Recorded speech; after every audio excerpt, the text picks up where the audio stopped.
کہ 25 سال کا نوجوان جب 60 سال کے بزرگ کی بات نہیں سمجھ پاتا، کیونکہ اس کی ایج کی یہ ریکوائرمنٹ نہیں ہے،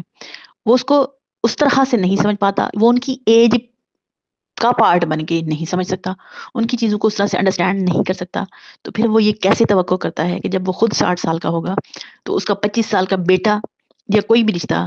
اس کی اس بات کو سمجھ سکے جو وہ خود نہیں سمجھ سکا۔ یہ زندگی کا پروسیس ہے۔ اسی طرح ایک ماں یا ساس جب خود جس ایج میں جب وہ چیزیں نہیں سمجھ پاتی، وہ اپنی دوسری 60 سال کی ایج میں پہنچ کے وہ کیسے توقع کرتی ہے کہ 30 سال یا 35 سال کی بندی اس کی ہر اس بات کو آپ 60 سال کی عمر کے حساب سے سمجھے۔ یہ نہیں ہوتا،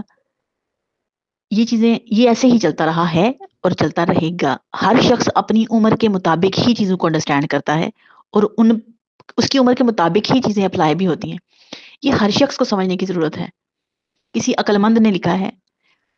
کہ کچھ چیزیں ایسی ہیں جو والدین اپنی اولاد کو سمجھانا چاہتے ہیں لیکن وہ نہیں سمجھتے، اور کچھ باتیں ایسی بھی ہوتی ہیں جو اولاد اپنے والدین کو سمجھانا چاہتی ہے لیکن وہ نہیں سمجھتے۔